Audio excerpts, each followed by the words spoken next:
watching the 10 o'clock news. There's a new battle brewing when it comes to congestion pricing. And as Fox 5's Jessica Formosa shows us, it's a feud between a company that runs the credit card readers for taxi meters and the MTA.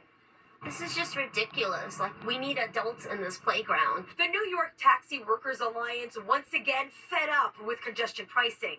This time it has to do with how the MTA will get its money from the taxi drivers. We have Curb trying to make money off the drivers. On the other hand, we have the MTA threatening the drivers with, a massive fee. Curb, one of the taxi tech firms that runs the credit card readers in the cabs, would be responsible in collecting the congestion surcharge of $1.25 for taxis and $2.50 for Uber and Lyft per trip when entering south of 60th Street.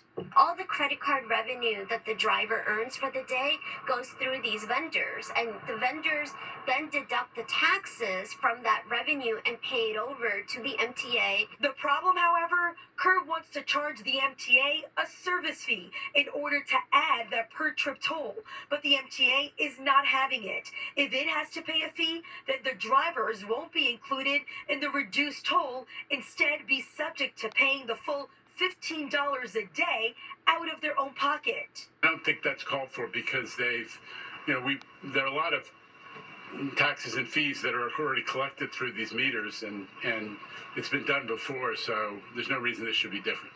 It is frustrating to pay more money, of course.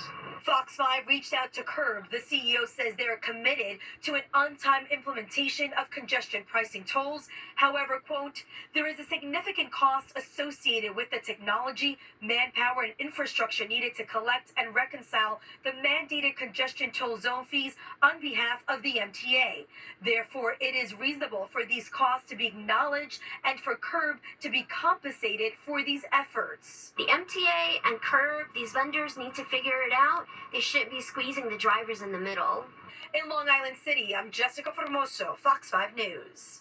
New Jersey Governor Phil Murphy blasting Amtrak, blaming their infrastructure issues for last night's system failure. The power outage began during yesterday's evening rush, causing major delays and cancellations on Amtrak and NJ Transit, stranding thousands of commuters. Murphy called it an unmitigated disaster, calling for a meeting with Amtrak to work on a comprehensive emergency management plan. Yesterday's incident was Amtrak's third infrastructure failure in just the past few days.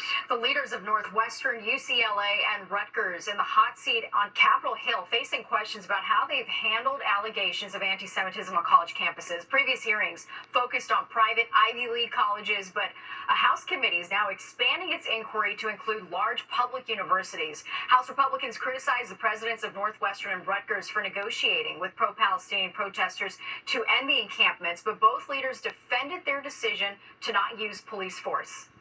Disciplining a person for breaking a rule is easy.